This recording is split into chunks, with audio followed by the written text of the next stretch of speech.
I sighed, sinking into the patio chair. I loved this time of day, especially here at home. It was so quiet and peaceful as I sat on the patio and sipped my coffee. I could hear the birds chirping and see them flitting around, living their lives to the fullest. It was Indian summer, my favorite time of year. I could still wear shorts and short-sleeved shirts. I relaxed in bliss, watching the sun come out from behind the big hill to the east of my house. I watched the sun illuminate the silhouettes of the 70-year-old trees in my yard and along the creek that gurgled merrily down the road past my house and yard. The shade and cool air made my patio and yard a little piece of heaven. It was so peaceful to look at the creek.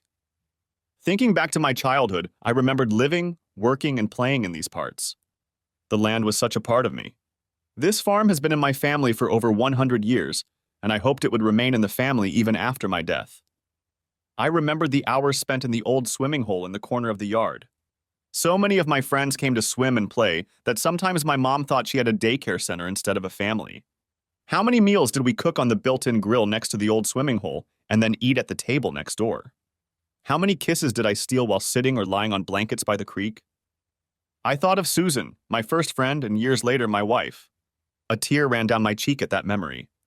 My teeth gritted and my stomach clenched again with anger as my thoughts shifted from her to my best friend Timothy.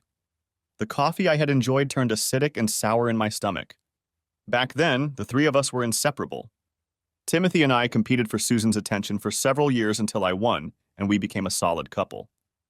I cried silently at the memory, feeling the emptiness inside, the all-consuming loneliness of having the big house and 600-acre farm now at my disposal. My farming, investments, and other interests could not fill the void created after my family was taken from me. I asked myself again what I had done to make it happen. As I remembered the pain, a cloud obscured the sun breaking through the trees, and I felt the first chill of fall, a chill as deep and soul-destroying as the one I carried within me. I was alone, age 35, recently divorced, my children Jessica, 11, and Alexander, 10, taken from me by an insensitive court, an ex-wife, and a former friend. Would this have happened if I hadn't stayed in the reserves and been drafted into the last Iraq War? Was that the reason I lost my family, or would Tim have won in the end anyway? I knew that as the years went by, Susan became more and more dissatisfied with her position in life. But to be like this? I knew she wanted to be the wife of a more significant person, but I wasn't and couldn't be that person. I thought that surely our love would come through.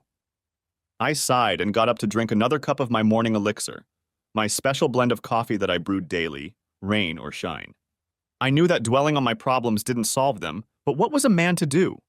I went back to my shelter and sat down again to watch the creek in the south field. I loved watching my cattle feeding on the lush grass, and the mist rising from the creek and hanging in the morning sunlight, partially blocking my view. The soft mooing of my animals and the sounds of the neighbors' tractors relaxed me. The sound of the water hitting the rocks in the rapids before entering the deep hole we were swimming in pleased me. I was as calm as I could possibly be given my recent divorce. I sighed and leaned back in my chair to remember happy times again. My parents and their loving exuberance, laughter, and the parties we used to throw here in the backyard. Ah, times were so good, so carefree with family and friends laughing and playing and swimming in the hot weather. I could almost feel Susan behind me, and then I realized that never again would I feel her come up behind me on that patio and put her hand on my shoulder, leaning in to kiss me. Never again will I feel her slender body shuddering in orgasm as we make love on this patio or on our double bed. Shit! Another tear rolled down my cheeks. I have to pull myself together. Happy times were so closely associated with this yard and house. I remembered the summer when Susan first refused to take a dip in the water with Tim and me. That summer, we realized that she was truly a different and perhaps fascinating creature. We tormented her mercilessly that year and the years that followed. At the time, romance was out of the question, and as we grew older, we started dating other people. Susan would sometimes run around with me, sometimes with Tim, but I don't think either of us considered it dating her. Finally, the summer after high school graduation, I started dating my friend Susan. At first, we just took our friends somewhere to have fun and socialize because we both didn't have people close to us. One day, my parents weren't home and Susan came over for a swim. We played and dunked each other like when we were young, and then as we were wrestling in the creek, her top came off. She gasped and I just stared at her. Finally, I tore my gaze away from her beautiful breasts and looked into her eyes. Her face was crimson, but there was a strange expression on it. We slowly leaned toward each other, and I kissed her gently. I don't know how long we held each other and kissed, but by mutual consent, without saying a word, I led her from the bathhouse to the house. On the way, we stopped several times to kiss and touch each other. Finally, we came to the entrance of the hallway. She ran down the hall to my bedroom, and I followed her. The excitement and fear that I would do something wrong or hurt her was almost overwhelming. Susan led me through the most exciting and heavenly afternoon. "Don't worry, John. I'm on the pill," she said. A day or two later, I didn't even think about the fact that it obviously wasn't the first time she'd had sex either. I was so hurt the next time I saw her, and she confessed that good old Timothy had possessed her cherry almost a year ago. She looked at me in surprise at my upset and said, "John, I'm not an easy target, but so what if it wasn't the first time? So what if there were two before you? Does it matter?" I decided then that it didn't matter to me, but now I wonder if it should have. At the end of that summer, we enrolled in community college and were together for the first year. During the summer, I felt drawn to the world and gave in to my secret fantasy. I had always dreamed of military service, so I enlisted in the Army. I served my allotted time and came home as a sergeant. Susan stayed at the college while I was away. I tried to get her to promise to wait for me, but she only smiled and stroked my face affectionately, saying, "Oh, John, you know how much I love you. How could you think I would ever forget you?" I wrote to Susan for almost a year before she wrote to me and told me that she had met a man and wanted to date him. After my letter to Dear John, I never heard from her again and lost contact with her. I heard that she was dating the guy she dumped me for and a few others, but I didn't try to keep track of her. Eventually, we broke up. On my second day at home, I was walking down the street and saw Susan. I remember how my heart trembled when I recognized her. When I called her name, her face lit up with that wonderful smile I remembered. The whole day seemed brighter as I watched her smile and chat with me. I felt myself weakening as she touched my arm to emphasize her point. Walking over to her, I examined her left hand. "Oh God," I remember thinking. "No rings." I invited her to a local cafe for coffee and was so glad when she accepted. We spent the afternoon talking. I learned that the man she had left me for had only been with me for 3 months. She said she was so ashamed of what she had done that she never got up the courage to write me again. Susan told me that he was a senior in graduate school, and she was so enamored with his manners and knowledge and his outlook that she just had to date him. He was from one of the best families in the neighboring big city and drove a nice car, but she found that he was just a flash. He had a wandering look in his eyes. I still remember comforting her as she cried and saying, "Oh, John, I was such a fool. I left the most wonderful and considerate man in the world for such a jerk." She dated Tim for a while, but according to her, they did not get along. She is now in her last year of college and lives at home. When she told me that she wasn't seeing anyone else at the time, I was so happy. I begged and pleaded until I convinced her to go out to dinner with me that night. Over the next few months, I pursued Susan relentlessly. The first time I asked her to marry me, she refused, and I was crushed. I redoubled my efforts and continued to pursue her. Finally, the second time I asked her to marry me, Susan sighed and said yes. We were married on Christmas Eve and never looked back. Or rather, I didn't look back until this spring. I now wish I had taken her no to my first proposal as my final answer, but then I wouldn't have had my 2 wonderful children. I went back to college and majored in agribusiness with a minor in mathematics. Along the way, I participated in the Army ROTC program and got my commission. I chose to serve in the reserves and life was so good. We were so in love with each other. I still loved the Army, but now it was competing with Susan for my time. She complained about my time in the reserves, and I complained about having to be away from her, but I couldn't give it up. It was in my blood to sing a duet along with my love for Susan. After college and basic officer training, Susan wasn't too happy when I came home and started running the household. She wanted me to stay on active duty or find a job in the city. I thought I had convinced her that what I was doing was the right thing for me and for us. Shortly after I returned home, Susan became pregnant with Jessica. And a year later, Alex came along. We were living the American dream, I thought. Then the second war in Iraq started. My unit was drafted into the Army. By this time, I was already a captain and commander of an engineer sapper company. I loved my job and my men and was proud to be going. But Susan was tearing my heart out, begging me to give up the trip. I remember the last night home when she clung to me and cried herself to sleep. She just couldn't understand that this was the price for freedom and that it was part of who I was. a job like farming or anything else I could do. I was a citizen soldier and a farmer. She could only see how my leaving would affect her and the children. She complained that I was abandoning them. I agonized, but I had no choice. I knew Susan was hurt and upset, but I couldn't believe her behavior. When I called, she was withdrawn and didn't talk for long periods of time. I hardly received any emails, nor did I receive a few packages from the kids. I rented out the land to Timothy while I was away so she wouldn't have to do the farming thing. The next year shouldn't have been too hard on her, but I certainly got a portion of the guilt for how hard it was without me at home. About 3 months after I arrived in the country, I received a letter from Susan. She informed me that she had found a job at the grain elevator as a clerk. Susan told me not to try to call her at home during the day or bother her at work as she was very busy. She was so pleased and proud. She said Tim took pity on her for staying home alone all day and found a place for her. I found out later that he had indeed found a place for her. A couple months after Susan told me about her new job, Jessica mentioned in one of her letters that Tim and Susan had been out on a walk in town, and her mother came in drunk and crying. I tried to call Susan but couldn't, so I wrote her a letter asking her to tell me how it really was.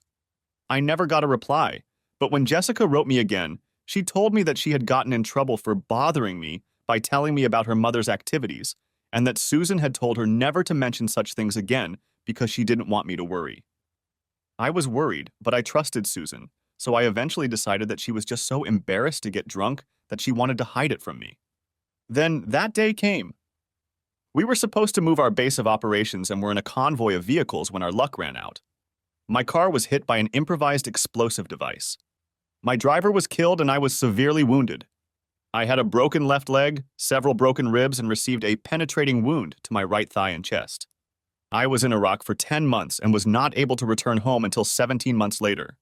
My wife and children never visited me in the hospital, and I received very few letters and cards. I had no other relatives because my parents died about 6 years ago within a few months of each other.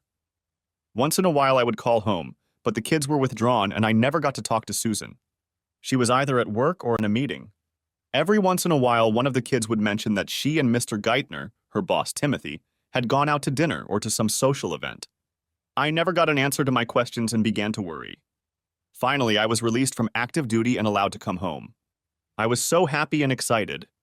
I called my kids and asked them to ask their mom to pick me up at the airport. And to be safe, I emailed the flight number and arrival time. I remembered the panting and the blurred vision as I looked down at my home neighborhood as the plane came in for a landing. I couldn't wait to see my wife and family and hug them one more time. I looked and looked but couldn't see them in the arrivals hall. Finally, as I was leaving the baggage claim area, I saw a man in a nice suit holding a sign with my name on it. "I'm Captain John Stevens." "What can I do for you?" I asked. He looked at me, pulled a picture out of his pocket, and nodded. He handed me the plate, and I saw that it was actually a fully filled legal envelope with my name written on the outside with a magic marker. "Sir, you have been served with a notice. This envelope contains a petition for divorce between your wife Susan and you. It also contains a restraining order prohibiting you from coming within 1,000 feet of your home, wife, and children. You are also prohibited from having any contact with them, including phone calls and/or mail. Have a good day, sir." He looked at me, shook his head, and walked away. I walked to the nearest chair and sat down, gasping in shock and pain, trying to decide what to do. A sob escaped my throat and my eyes were watering. I was overcome with anger. I decided to call Tim and ask him to come get me. He wouldn't answer the phone at home, and when I called his store, they told me he was busy and couldn't be disturbed. I remember sitting staring into space, tears streaming down my cheeks. I was crying silently. People looked at me as they passed by. Finally, a security guard came up to me and asked, "Sir, are you all right? Do you need a doctor or a priest?" I looked at the guard and shook my head. No. I just walked away from a herd of doctors, and another one can't cure what ails me right now. I'm coming home from Iraq, and instead of meeting me and taking me home, my wife sent a bailiff with divorce papers. What the hell do you think a doctor or priest can do for me? By this time, a small group of people had surrounded us, and when they heard this, there was such a gasp that you would have thought there was a leak at the airport. The security guard looked so uncomfortable that I even felt sorry for him.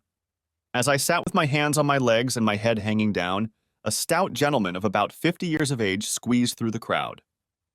The gentleman sat down next to me and said, "Excuse me, Captain. I think you should come with me while you decide what to do next. I can't welcome you home like a loving family would, or like you expected or even deserved, but at least come along and let me buy you a drink while you come to terms with this situation." This gracious gentleman gently helped me up from my chair and directed me to the airport lounge. As we walked, he introduced himself. He said he was an attorney and a reserve colonel in the Judge Advocate General's Corps. "If you don't have a personal attorney to help you sort out this mess, I would be honored to represent you. This is one of the most disgusting things I have ever seen, and I want to help you settle this case as quickly and painlessly as possible." Since I didn't have a lawyer, I saw no reason not to let him handle the case. He bought me a drink while I let him read the petition. He wrote a statement that I had to sign authorizing him to act on my behalf and told me to expect new papers in the mail in the next day or two. After all legal matters were settled, Josh, Mr. Joshua Roundtree, my attorney, waited until I found my way home before shaking my hand and leaving. I had to make several calls before I finally found one of my friends at home. When he found out who was calling and what I needed, he said, "Oh shit, John. You're kidding me. She really left you at the airport and didn't even let your kids pick you up? God, I'm really sorry, man. Stay at the bar and have a couple more cool ones until I get there. You know it'll take me an hour and a half to get there, but I'll be right by your side." I remembered sitting alone, seemingly much longer than it had been, waiting for Sam to pick me up. When I saw him standing in the doorway of the bar, I stood up and walked uncertainly toward him. All I could do was carry my bag and get my bearings. Sam looked at me and shook his head. "I'm really sorry, John. Now come on and we'll get you home." On the way back to our hometown, Sam told me about Susan. He said that she got very angry when I left and accused me of abandoning her and the children. She complained about me to everyone in town who would listen, until most people just walked away when they saw her. The only one of our old friends who wasn't upset with her was Tim. They started going out together more and more often to different places. Eventually, she started working in the office, and even a little later they were seen at dinner, dances, and generally as a couple. Those who could afford it went about their business elsewhere when it became known that Susan was spending time in Tim's bed. I was offered a place to stay with Sam and his wife Joan in town. Friends and neighbors kept the door open for the next few days, dropping in on me and telling me what was going on while I was away. The only thing most of them didn't want to talk about was Susan. The most I could manage was a sentence or two, after which they either changed the subject or remembered they had to go. Finally, one day I was at the bank and turned around to see Susan coming through the door. I stopped in shock looking at her face, then my gaze fell on her belly. She was very pregnant. When she saw me, her face turned white, then turned dark red, and she ran out of the building. I stood and stared, feeling like a fool. And then I noticed the silence in the building and saw that almost everyone was looking at me. I turned around and walked outside too. I was standing by my truck when I felt a hand on my back. I heard a woman's voice. "John, are you okay?"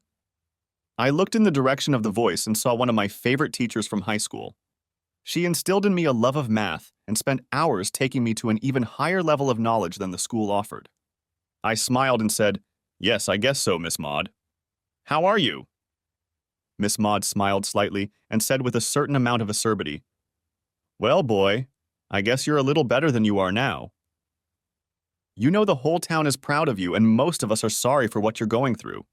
If you need to talk, you know where I live, son?" She hugged me lightly and walked back into the bank. I couldn't believe no one had told me Susan was pregnant. I know I had only been home for 3 days, but damn. I knew now that there was no way we could ever get back together. I was almost certain before, but now, no way. The divorce was long and bitter. During the hearings, Susan and I were warned a couple of times about contempt of court when we got into altercations.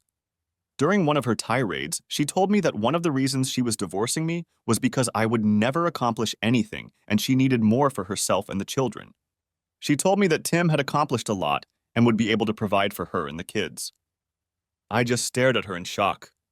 Tim only had 140 acres of land, and although he ran a farm store, he only owned 25%. However, he liked to run a big strip through town, and there was talk of him running for the State House of Representatives. He was always flamboyant, and I suppose that and his smooth lines is what ultimately led her to victory. I now wish I had paid more attention to her when we were younger, and she was always running with Tim. It seemed to me that even when we were together, she spent a lot of time with Tim, but I just wrote it off as friendship. We seemed to fight about everything. I didn't think I was unreasonable, but she said I was unreasonable. She wanted the house and half the farm, 3/4 of the bank accounts, and full custody of the kids. I was able to keep the whole farm to myself, but it wasn't easy. To keep the land, I had to give her all but $10,000 of our savings and a promissory note for almost $200,000. I was very pleased that the 2 real estate agents we had brought in to appraise the place were also unhappy with the way she had treated me. They appraised it at $1,500 an acre instead of the $2,250 it probably would have sold for. I was afraid the judge would disagree when she and Tim complained, but we had a trump card up our sleeve. About a year before, one of our neighbors had financial difficulties and quickly sold the property for $1,250/acre, so the judge allowed $1,500/acre to be used as a reasonable appraisal. Tim was so angry that he was escorted out of the hearing swearing and yelling. Finally, yesterday it was over. In my 35 years, I was single and alone again, unless you count a town full of friends. Susan had gotten custody of the kids, but I had unlimited visitation rights and was guaranteed at least 1 weekend a month and 2 months in the summer. With another heavy sigh, I got up to face the day. The first day of the rest of my life, a life without the woman I loved so much. It wasn't going to be easy for a while, but I was sure I could get through it like I had gotten through Iraq and the wounding. I wondered if it would hurt as much as it had then. Susan and Tim got married 2 weeks after their divorce was finalized and moved into his house on 140 acres of land. I was able to keep the kids for the week they took for their honeymoon. At least the kids were close enough that I could see them daily if I wanted to. In fact, often they would get off the school bus at my house and stay there until Tim and Susan got home from work. The last 6 years flew by like a blink of an eye. I was still single, but I had a semblance of a good life. I had my children and their love. I had good friends, both male and female, but no girlfriend. For almost a year and a half, I didn't date, but I did attend some local events, dances, pie dinners, etc. I finally started going on occasional dates, but never could find anyone who would ignite that particular spark. I dated a lot of very nice ladies, but never found anyone special. Truth be told, I had one new interest. I lived only 2 miles out of town, and I had a large, almost new barn that I used only partially for parking my equipment. About 5 years ago, I was listening around town and observing my neighbors. It seemed like a lot of people were shopping for a farm out of town rather than at Tim's store. I started asking questions, and most of the answers boiled down to 2 reasons why people leave town. One was the price and quality of Tim's goods, and the other was their disgust at the way he and Susan treated me. I decided to compete with Tim and open my own farm supply and feed store. To help, I hired a young married couple who lived a 1/4 mile from me. Sean handled the feed and merchandise, and Sally worked the cash register and helped do the bookkeeping. I did a little bit of everything, including running the farm. I also stayed in the Army Reserves and did a few short tours of duty. Wow. My new store had only been open for 3 days when all hell broke loose. Tim and Susan arrived in a cloud of dust, and you could hear them cursing and yelling as they got out of the car. My customers stood and watched them cursing at me. Tim had a tire iron with him, and I was afraid he was going to try to use it. I guess Sally was worried too because she called the sheriff. We were lucky there was a car nearby, and he arrived before we could strike.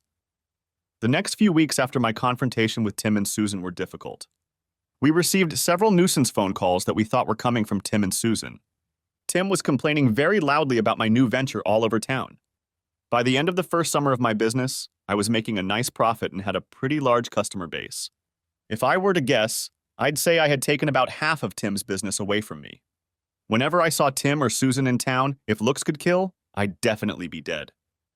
Another drawback to the store was its effect on my children, or rather, my ability to be with them. Susan refused to let them in for a month after I first opened the store. I finally had to go to a divorce attorney, and he threatened to sue if they wouldn't let me see the kids again. They grudgingly allowed me to see the kids, but for a while they stuck to the exact letter of the original custody agreement. Things finally changed after Jessica moved on to middle school. She needed help with math or she might fail the subject. Her mother and Tim struggled to balance their checkbooks, even though they both had college degrees. The bookkeeper and accountant kept all the business records. My college major and love of math made me a great source of homework help. I helped Jessica whenever I had dates, but it wasn't enough. Eventually, Susan reluctantly allowed Jessica and then Alex to spend many evenings and even nights with me getting help with school assignments.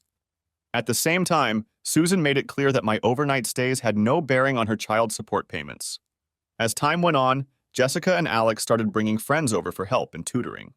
I loved having the kids close to home and loved seeing the light in their eyes as they grasped a concept. I was so proud when the children I helped would come to the store or to my house after receiving their report cards and show me their grades. Most of the children I helped got A's or B's in the subjects we discussed. In math, everyone got A's.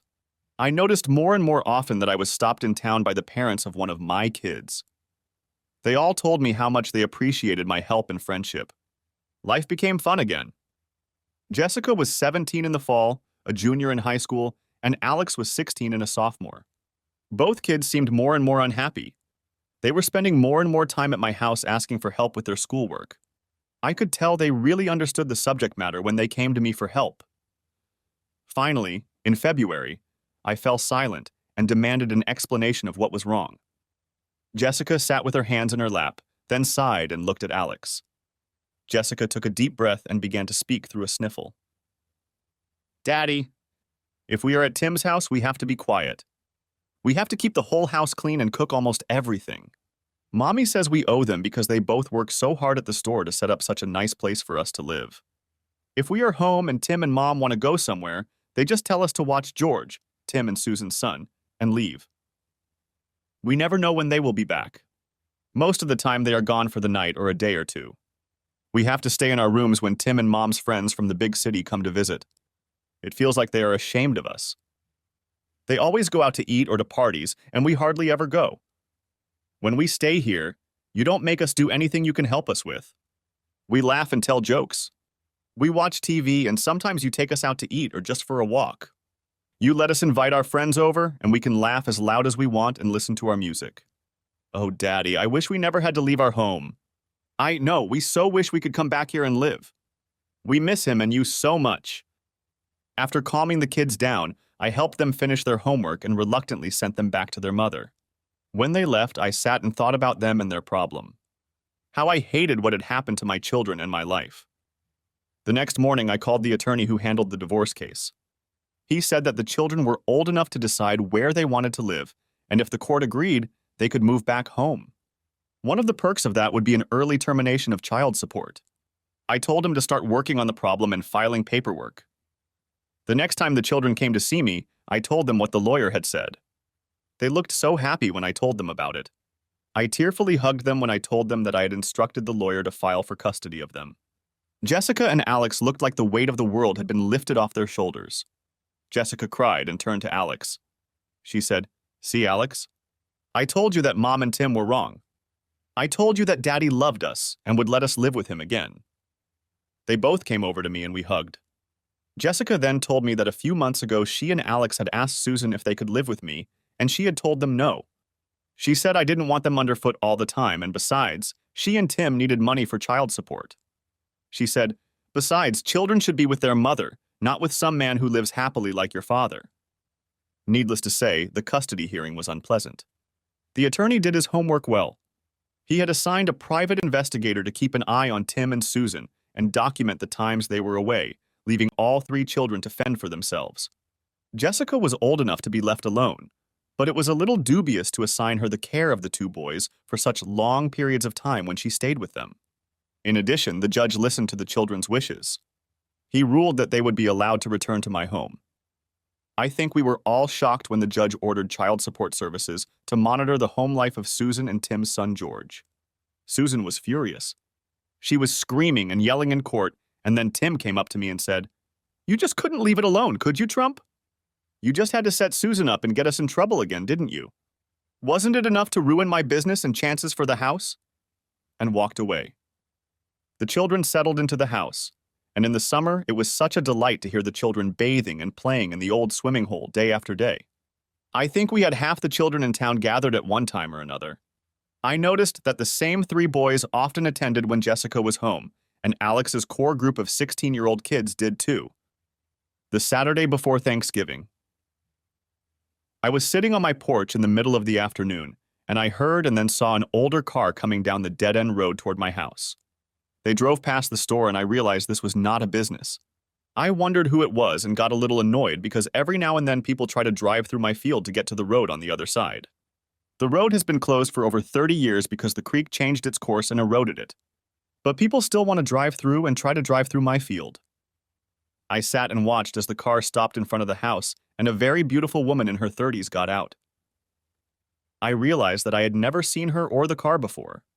As she approached the porch, she looked up at me and asked in her most pleasant voice, "Are you Mr. John Stevens?" I nodded and then said, "Yes. How can I help you?" I really hoped it wasn't some salesman or Bible scholar. The woman gave me a beautiful smile and said, "I'm Melody Harris, the math teacher at this school. For the past 3 years, I have had a group of students who are doing much better than their peers. Every once in a while, students who were struggling to get C's start getting A's or B's. I have found that all of these students are friends of your children.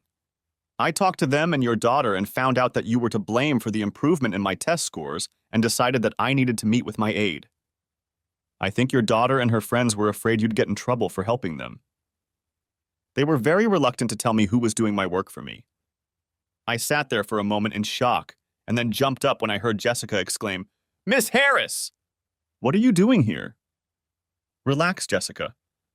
I was checking papers this afternoon, and once again, you and your friends did much better than the other members of your class. I decided that I needed to finally meet with your father. Since I needed a break, I decided to see if I could see him today. Coming to my senses, I stammered, 'Miss Harris, I apologize for my daughters and my bad manners. Would you like to sit down? We can sit here or we can go inside.' Jessica, would you please bring me a glass of tea and anything else Miss Harris desires?" Melody replied, "Thank you, Mr. Stevens. I really like the view from your porch. Would you mind if we sat here during our visit?" "Oh, I'm sorry, Jessica. Tea will be fine for me too," she said. I said, "Miss Harris." Miss Harris interrupted my sentence and said, "A tune, please, Mr. Stevens." I smiled and said, "Okay, Melody. Thank you. I agree. The view from the porch and my patio is worth every dime spent building them. And my name is John." After Jessica brought tea, Melody and I talked about the children and the help I was giving them. She was impressed with my major in math and my desire to help children. "But what about the rest of your life? From what the kids tell me, you do homework 2 or 3 days a week and on Saturday nights. You run a farm store and a big farm. Your wife doesn't," here she blushed. "Oh, I'm sorry. How rude of me. I forgot. I heard what happened." "Oh." Then she jumped up and headed for her car. I jumped up and grabbed her as she was already starting to get into the car. "Melody, please wait. It's okay. I know what you mean and I'm not upset. Now please go back and finish your tea. I might get upset if you leave early." She stared at me for a minute, still blushing, then let me lead her to the porch. "John, I'm so sorry. I know how you feel. I lost my husband in the war, and I've put all my care and life into these children, just like you. I keep hoping to start a real life and find someone, but there's just no one here I'm interested in. Is that your problem too?" I started to get frustrated with her intrusiveness, but then I thought, did I really? After all, she hadn't said anything that I didn't think about the male reserve of my favorite hometown. I looked back at Melody and saw tears streaming down her cheeks. I walked over to her chair and knelt down next to her and then said, "Shh, Melody, it's long in the past. If you want to tell me about it, I'd love to hear you out, but you really need to get over it." She looked at me and said, "We had only been married 18 months when Jason died. He was a Navy helicopter pilot and didn't return from his first combat mission. We wanted to have children, but we didn't have time to start a family. I dove headfirst into my studies, and when I found this job opening here, far from the coast and bad memories, I accepted. I've dated some, but other than a few nice men, I haven't found anyone to share my future with. I understand how you feel. I'm just thankful for the kids I'm raising in school. I think we knew all the same people. I knew the problems and idiosyncrasies of the men she dated, and she laughingly told me about the mores and problems of the women I dated. We had a good laugh reminiscing about dating. We discovered that neither of us liked the bar scene in the nearest major city, 45 miles away, and neither of our friends had anyone acceptable to set us up with. Melody was impressed that I am still in the reserves, have already become a major and may soon be promoted to lieutenant colonel. I now have 22 years of total service and am trying to decide whether or not to retire. I explained that Sean and Sally had long ago taken over 98% of the work at the store. They and the other hired help made me redundant, so since there was nothing keeping me home, I took many short tours of active duty in the reserves. I also explained that these short tours of duty stopped when the kids started living with me again. I considered retiring solely to be home with the kids and not have to worry about being deployed again if the Army needed me. Dusk descended and we were still talking. My stomach rumbled, then Melody's. She blushed and apologized. She said she had to go. I haven't had lunch and I really need to eat dinner. I said, I have enjoyed our conversation very much. Why don't you let me take you out to dinner in town? The kids have dates and otherwise I would be here alone. We could go to a cafe and continue our conversation over dinner. No, John, I really can't. I can't believe I kept you all day. I'm really sorry for tearing you away from your work, she said. I looked at Melody and I thought I saw a flicker of longing in her eyes. Melody, if you really don't want to come with me, fine. But if you're worried about imposing, forget it. I'm enjoying this day more than any other day I can remember since I got back from Iraq 6 years ago, and I really, really don't want it to end. Melody looked at me, then licked her lips and said, Okay, John. I really like talking to you too, so let's do it. I smiled and said, Great. Do you need to go home first, or can we just take my car and drive from here? Oh, I'm not dressed to go now. I need to shower and change, she said. I laughed and said, Okay. If you want to clean up, fine, but remember where we're going. I bet half the people there will have manure on their clothes, and from the cafe, they'll go straight to the barn or the field. You look all right to me, but we can do it your way if you want. Melody looked shocked, then laughed. John, when you're right, you're right. Let's go. She took my hand and we walked. I can't remember when I've enjoyed a meal more. I almost didn't get to eat. It seemed like everyone we knew kept coming over to the table to look at us and talk. By the time we left the cafe, it was closing time, 9 p.m., and I managed to talk Melody into stopping by my house for some wine when we got back. We were sitting together on the couch at 1 o'clock in the morning when Jessica returned from her date. Dad. Miss Harris. Me! Then she blushed, looked at her companion and said, We didn't think you'd still be on your feet. When Jessica realized what she was implying, she groaned, covered her mouth with her hand, and ran off to her room. I looked at the very shocked young man and the teacher, then smiled. Excuse me, I said. I think I need to talk to Jess. Why don't you both sit here while I sort this out? Jess cried when I knocked and entered her room. She threw herself into my arms and said, Oh, Daddy. I'm so sorry. I didn't mean to say that, and I'm so sorry for interrupting. I kissed her and told her it was okay, and then asked her to go back to the family room.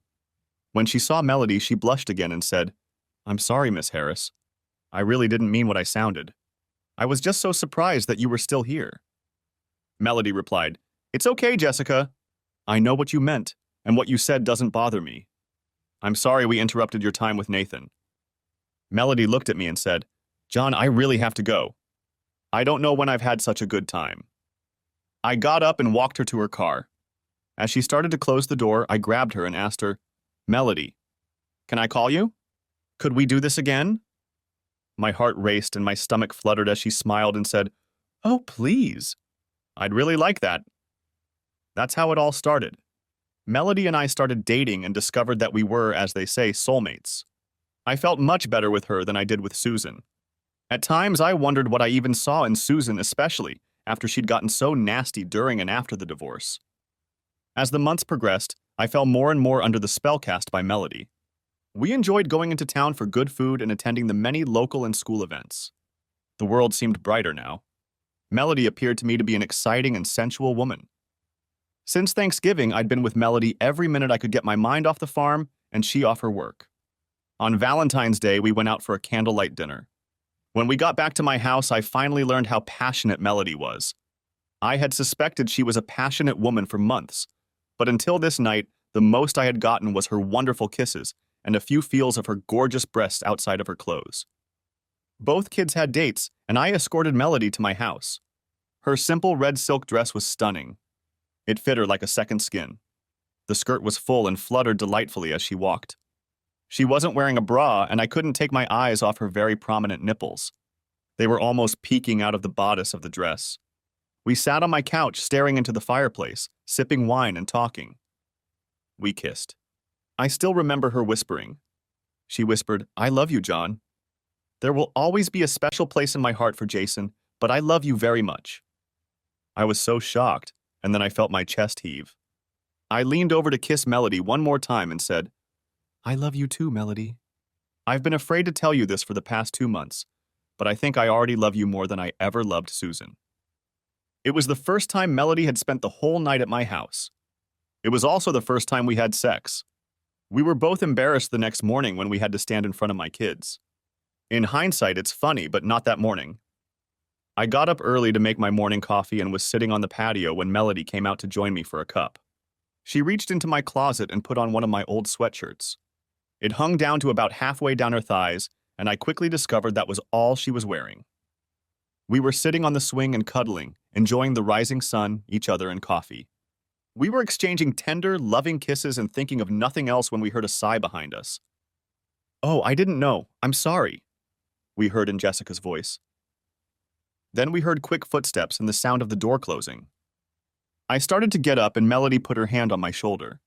She gave me a quick smack and said, "No, John. This is my fault, and I think I should handle it for you if you don't mind." She got up and left for the house before I could say anything back, so I stayed where I was, hoping it would all work out in the end. Melody had been gone for about 30 minutes, and I was starting to worry when she returned to the patio with a fresh cup of coffee and still wearing my old shirt. Holy shit, she was hot! Following her, Jessica appeared with a puzzled look on her face. A small smile appeared on her face as she leaned over to kiss my cheek. "Good morning, Daddy," she whispered. Melody didn't leave until almost 2 in the afternoon that day. She and Jessica had never told me what they'd discussed that morning, but I'd noticed that they seemed more relaxed around each other since then. They seemed more like girlfriends with a little bit of mother and daughter thrown in. Be that as it may, I was pleased. I was even more pleased when Jessica came up to me after Melody left and said, "I'm so happy for both of you, Daddy." I think we knew we were getting married since Valentine's Day, but I had been waiting to officially ask Melody to be my wife at the Memorial Day party. Once again, she spent the night with me to help with the preparations. That morning, before breakfast or starting lunch, we sat on my patio. I turned to Melody and said, "Mel, you look like you belong here. I feel so complete sharing my patio and home with you. You look so happy and content as we sit here and watch the sun come up over the creek and burn off the fog. I don't know what I would do without you in my life. Ever since you came into my life, I feel complete again." Melody looked at me cheerfully, almost expectantly, and then sort of pulled away when I didn't say anything else. Finally, she said, "John, I too feel fulfilled and complete when I'm with you. I love being with you anywhere, but I especially feel it here, in your house, with you." I thought tears appeared in her eyes as I smiled and said, "Good. I'm so glad you feel that way." I didn't say anything else, but I felt like a bit of an asshole when I just stood up, kissed her gently on the lips and said, "So, shall we start the day?" That day before the meal was served, I gathered all my friends and asked Melody to come up to me. I said, "You all know Melody by now and you know how wonderful she is. I want to let you know that she is responsible for almost all of this wonderful meal. She is responsible for the sunshine and happiness we share here today. I told her this morning that she looks like she belongs here, that I feel complete when she is here." Melody told me that she felt complete and content here with me. I think she was waiting for me to say something else, but I didn't. I felt Melody tense up as I pulled her closer to me, wrapping my arms around her waist. I turned to her and said, "Melody, I think I offended you this morning, but I wanted to test your feelings about me and my life one more time before I ask you in front of all of our friends to share the rest of our lives together. Melody, will you marry me?" As I asked the question, I looked Melody straight in the eye. There was a murmur through the crowd as I reached into my pocket and pulled out a ring. I held it out to Melody and was so happy when she raised her left hand. There were tears in her eyes as she whispered, "Yes, yes, yes, yes, John. I've been dreaming of you asking me to marry you ever since Valentine's Day." Now I stood looking at my daughter, who was standing at the church altar across from me. I was reflecting on the twists and turns we take in life and not paying attention to what was happening around me. I heard a murmur and the music came on. Mendelssohn's Wedding March. I turned as I heard the guests getting up and looked toward the back of the church. A beautiful vision was walking down the aisle, hand in hand with my father. This was my love, my life, my future wife, Melody. I guess you could say Melody was now living in my heart again. It was hard to believe that it had only been 9 months since she had moved into my yard and into my heart. The years flew by so quickly. Jessica graduated from college and got married. She and her husband took over the management of the farm store. A few years ago, Tim and Susan were forced to close their store due to lack of business. I bought the buildings from the bank and moved my store back to town. After Sean died, Sally couldn't handle it. Alex is a lieutenant in the Army and has a very serious crush on the daughter of a senior officer. I'm sitting on the patio again in the Indian summer sunshine with my favorite morning beverage, coffee. A giggle comes from the kitchen, and I turn to see my daughter bringing my new grandson John through the door. She knelt down beside me and held out my first grandchild to me. I was looking at the most perfect little face and hands when a hand lay on my shoulder and a face showed. A gentle kiss was placed on my lips. I felt a chill run through me as my mind once again traveled down the years-long road back to the memories I had suppressed so long ago. For a moment, I remember Susan doing the same thing. Melody looks at me in shock, and I recoil slightly, but she relaxes as I reach for her neck and pull her to me for a kiss. When we part, she stands up and looks at me with a question on her face. Honey, when you did that, I remembered when Susan and I were first married. She would put her hand on my shoulder and lean over to kiss me like you did. I sat there and cried, wondering if I would ever have someone in my life who would do that to me. Now I am so happy that I can answer yes to that question. Yes, I have someone to do this for me again, and now everything is so much better. When I finished, I saw tears in Melody's eyes, and then I heard Jessica crying softly. I turned to her and she put her hand on my knee and said, Daddy, I know Mommy hurt you a lot, but I'm so happy for you now. Life was really good again. Thanks for watching. I hope you enjoyed it, so subscribe to my channel and watch for the next video.